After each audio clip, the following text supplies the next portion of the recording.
एक भोंदू रहता था, पर वो इतना सीधा था कि सब प्यार से उसको भोंदू ही बुलाते थे। गायों की सेवा करता था और जिस आश्रम में रहता था वहां के गुरुदेव शाम को प्रवचन करते थे तो सबसे पीछे बैठ के सुनता था। भोंदू को लगता था गुरुजी जो बोल रहे हैं ये बिल्कुल सत्य है, इसमें कोई झूठ नहीं है।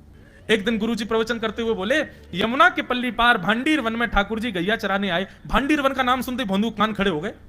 बोले भांडीर वन तो मैं जाता हूं गैया लेके, मुझे तो कभी मिले नहीं वहां पे। अरे मुंह में ही कमी होगी, मुंह में ही सामर्थ्य नहीं होगी उनको देखवे कि मैं ही नहीं देख पाया होंगे, वो तो आते होंगे वहां पे, मुझे ना दिखे होंगे। भोंदू ने पहली बार जिज्ञासा करी, गुरुदेव ठाकुर जी दिखते कैसे हैं? तो गुरुदेव भी हंस गया, अच्छा भोंदू पूछ रहा है, बैठ जाओ बताते हैं। मोर मुकुट पहनते हैं ठाकुर जी, और बोले 2 कान हैं लेकिन कुंडल एक ही पहनते हैं। ठाकुर जी ऐसे पुष्प तोड़ के कान के ऊपर लगा लेते हैं, दोनों कानों में एक ही कुंडल को फेर फेर के पहनते। ठाकुर जी पीली पीतांबरी, ऐसी ठाकुर जी पीली पहनते, पीली पीतांबरी। माला कैसी पहनते हैं? आती है। ठाकुर जी ऐसी पहनते हैं पूरी पैरों तक जाए। ये देखो गुरु जी कह रहे हैं तो निश्चित है भांडीर वन में आते हैं ठाकुर जी। भोंदू अपनी गैया लेकर के भांडीर वन पहुंच गया। गैया चल रही थी, अब भोंदू ढूंढ रहा है, कभी वृक्ष के नीचे जाके देखे, कभी कहीं देखे, कभी ढूंढे कहीं से चंदन की सुगंधी आ जाए। गुरुजी बता रहे थे उनमें से चंदन की सुगंधी आती है, क्या पता कन्हैया यहीं कहीं हो। इतने भाव से, इतने प्रेम से और इतने भोलेपन से ढूंढने लगा ठाकुर जी को, और ठाकुर जी नहीं मिलते ना तो अपने आप को ही कोसता, मुंह में योग्यता ना होगी यही मारे ना मिल रहे, ठाकुर जी तो यही है। गुरु जी की बात गलत नहीं है, ठाकुर जी तो यही है। उसके उस सहज भाव पर, उसके उस सरल भोंदूपने पर ठाकुर जी रीझ गए। और इतने में ही भोंदू हताश निराश उदास बैठा था, खुद को कोस रहा था, मुंह में योग्यता ना है, मुंह ठाकुर जी मिलना है रहे। इतने में ही देखा सामने से असंख्य गायों का झुंड आ रहा है, और भोंदू ने जैसी उन गायों को देखा, ऐसी गाय कभी देखी नहीं, अलग गाय, सींग चमक रहे हैं, सींगों के ऊपर के भाग में सोने चांदी मढ़े हुए हैं, ऐसी ऐसी सुंदर सुंदर तंदुरुस्त गैया। तभी देख रहा है भोंदू, पीतांबरी पहनी है, गले में वैजंती माला धारण की है, सिर पर पाग पहनी है, एक कान में कुंडल है, मंद मंद मुस्कुरा करके दतुइयां दिखा रहे हैं, कटाक्ष नेत्रों से कभी इधर देख रहे हैं कभी उधर देख रहे हैं, अपनी वेणु को कमर में कस करके गैयाओं के गले में गलवैयां डाल करके श्याम सुंदर भोंदू की तरफ चलते भय आ रहे हैं। ये दृश्य देख करके हाथ पांव कांपने लगे भोंदू के। उसको लगा मेरे पास तो आएंगे ही नहीं, है वहीं से मुड़ जाएंगे, अब मैं उनके पास जाके उनको असहज नहीं करूंगा, यहीं से देख लूं, यहीं से प्रणाम कर लूं। लेकिन जैसे जैसे प्रणाम करके ऊपर देखता, ठाकुर जी और पास आ रहे हैं, और पास आ रहे हैं, और पास आ रहे हैं। जैसे ही ठाकुर जी आकर के बैठे, भोंदू के पास शब्द नहीं है, हाथ पैर कंपित हो रहे हैं, उसको सूझ ही नहीं रहा करूं क्या मैं, इनके लिए क्या बिछाऊं, कहां बैठाऊं। ठाकुर जी ने अपने आप ही भोंदू के गले में हाथ डाली, अरे तेरा नाम कहा है? जैसे ही ठाकुर जी ने नाम पूछा, भोंदू अपना ही नाम भूल गया, बोले मुझे याद ही नहीं मेरा नाम क्या है, पर प्रेम से सब लोग मुझे भोंदू बुलाते हैं। अब तो भोंदू नाम सुनते ही ठाकुर जी ताली दे दे के हंसने लगे, तेरा नाम भोंदू है? बोले हाँ मेरा नाम भोंदू है। और ठाकुर जी आपको अच्छा लगा? बोले हाँ बहुत अच्छा लगा। आपको नाम कहा है? ठाकुर जी बोले तुम वो ना जाने? बोले जानू तो ना हूं, लेकिन गुरुजी ने जैसा रूप बताया वैसा ही है आपको, तो आप कहीं नंद नंदन तो नहीं हो? ठाकुर जी बोले हाँ मैं नंद नंदन नहीं हूं, यशोदा जी को लाला, नंद जी को लाला। भोंदू बोलो जय हो भगवान, आज आपके दर्शन है गए। गुरु जी और सब बालकन को तो आप शायद रोज ही मिलते होंगे, लेकिन मैं ही अभागो, मुंह को आप आज ही मिले हो। ठाकुर जी बोले अब चल बात मत बनावे, जल्दी कछु खवा, मुंह को भूख लग रही है। भोंदू एक कपड़े में रोटी बांध के उसमें मिर्च और गुड़ रख करके लेके गया। 2 रोटी थी, भोंदू ने जैसे खोली, एक रोटी ठाकुर जी के सामने धर दी, एक अपने पास रख ली, बोले मैं भी तो खाऊंगा। ठाकुर जी ने बढ़िया रोटी ऐसे घुमाई और प्रेम से गुड़ खामे और रोटी पान लगे प्रेम से, और ठाकुर जी तो चप चप करके नेक देर में पा गए। भोंदू तो भूल ही गयो, मुंह खानो भी हो, ठाकुर जी को ही देख रहा है। ठाकुर जी बोले और जोर की भूख लगी, ला अपनी रोटी दे दे। भोंदू बोलो मुंह को भी भूख लगी है। बोले अच्छा चल आधी आधी खा ले, या मैं आधी तू खा ले आधी मैं खा लूं, दोनों खा लिए। कल ते नेक्स्ट से ज्यादा सी रोटी ले आइयो, भूख ज्यादा लगे, और सुन यही समय आइयो, मिलूंगा कल भी तोते। ठाकुर जी अपने मार्ग पर चले गए। भोंदू इतना प्रसन्न है, बोले आज मुझको ठाकुर जी मिल गए। गुरुदेव के प्रवचन का समय हो गया, भोंदू पीछे जाके बैठ गया, अपने गुरुदेव को प्रणाम करे, इनकी कृपा से ठाकुर जी मिले। उसने किसी को नहीं बताया, उसको लगा सबको ही मिलते हैं भगवान, मुझे ही मिले हैं बहुत दिन बाद। दूसरे दिन भोंदू खूब सारी सामग्री रसोई घर में इकट्ठा करके जाने लगा। किसी ने जाके गुरुदेव से कह दिया कि भोंदू बहुत सारी सामग्री ले जा रहा है।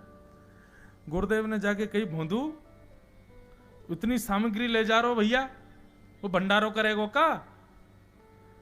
नहीं गुरुजी भंडारो तो नहीं करूंगा, वो नंद नंदन नाम है, वो यशोदा नंदन मदन मोहन, वो अपनी गैया चरा के आए, कल भी आए, मेरी रोटी खा गए, मैं भूखो ही रहेगा कल। या हमारे ज्यादा सी ले जा रहा हूं, बेचारे बहुत भूखे आए कल, कि उनको पेट भर जाएगा, मैं भी पा लूंगा, या हमारे गुरुजी आज ज्यादा सामग्री ले जा रहा हूं। गुरुदेव ने मन में सोचा, ये बात कोई और कहे तो अविश्वास किया जा सकता है, लेकिन भोंदू झूठ नहीं बोलता। भोंदू कभी झूठ नहीं बोलता, भोंदू की बात पर विश्वास करना ही पड़ेगा। गुरुदेव बोले, सुन सुन इधर बैठ, ठाकुर जी आए थे? बोले हाँ। अच्छा, उनका रूप कैसा था? जैसा रूप आपने बताया था ना गुरुजी, बिल्कुल वैसा, ऐसे कटाक्ष नेत्र, मोती जैसे दांत, ठाकुर जी की मुस्कान ऐसी, पाग ऐसी, कान ऐसे। गुरुदेव के तो नेत्र बंद हो गए, वे सब अनुभव करने लगे। लेकिन गुरुदेव बोले, रूप कैसा भी बता दे, चरण यदि इसने बता दिए तो मैं मान जाऊंगा कि ठाकुर जी थे। अच्छा तूने चरण देखे? बोले हाँ गुरुजी मैंने चरण देखे। चरण कैसे थे? ठाकुर जी के चरण जब वो चल करके आगे बढ़ते हैं ना तो चिन्ह बन जाते हैं, कहीं ध्वजा बनी थी, कहीं शंख बना था, कहीं कुछ बना था, और उनके जो नखून है ना उनमें से ऐसा लगता है मानो जैसे कोमल का पराग हो, कमल का पराग हो, और चरणों का रंग कैसा, जैसे मानो जैसे गुरुदेव कमल होता है ना, कमल की आकृति, ऐसे ठाकुर जी के चरण।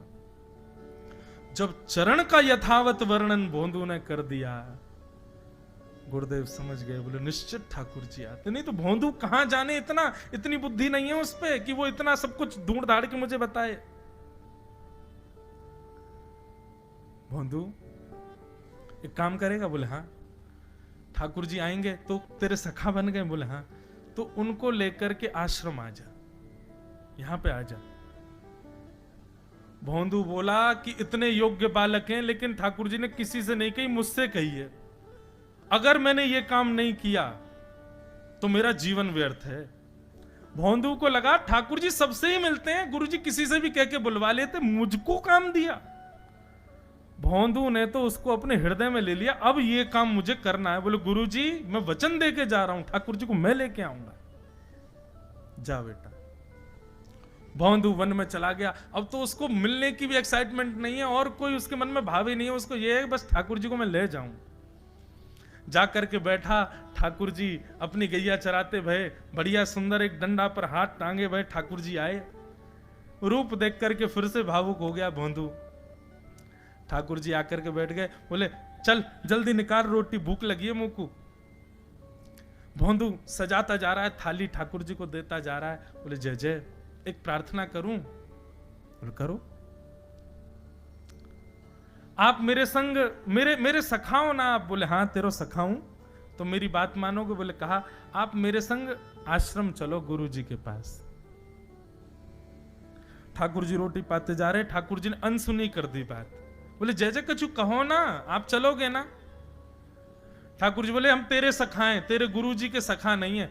तू मोते मिल, तू मेरे संग खा, तू मेरे संग रहे, तू कछु कर, तो कुछ सब अधिकार है, लेकिन ये हम गुरु जी ते मिल बातें मिल ये सब हम नहीं करेंगे।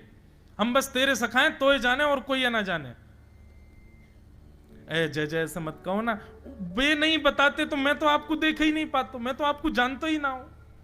उनने ही तो मुझको बताई कि आप भांडीर बनाते हो, आपका रूप ऐसा है, उनने कृपा करके मुझको आपसे मिलवाए हो, वही हमारी मित्रता के मूल आधार है, उनसे तो मिलवे चलो ना। ठाकुर जी बोले देख ज्यादा जिद मत करे, हमने तो उसे एक बार कह दी हम नहीं जाएंगे नहीं जाएंगे नहीं जाएंगे। ठाकुर जी रोटी पा रहे थे तो भोंदू ने हाथ से रोटी और छनाई, बोले ये भी दो, ये भी गुरु जी की है, लाओ ये मिर्च गुड़ सब दो, ये सब गुरु जी को, ये भी मत खाओ। और सुनो, यदि हमारे गुरुजी से आपको प्रेम नहीं है तो हमको आपसे प्रेम नहीं है। कल ते अपनी गैयान को लेके कहीं और चरावे जाओ, होंगे तुम नंद नंदन अपने गांव के, मेरे गुरुजी के पास नहीं जाओगे। और सुनो, ये मुंह में जो रोटी रखी जाओ को उगल आओ, ये भी गुरुजी की रसोई में बनी है, हमारे गुरुजी से नहीं मिलेंगे। ठाकुर जी बोले, अरे भोंदू ने रुक तो, नहीं नहीं नहीं, अब तो मैं सुनूंगा ही नहीं, आपने ऐसे कैसे कह दी नहीं जाएंगे, 3 बार नहीं जाएंगे, नहीं जाएंगे।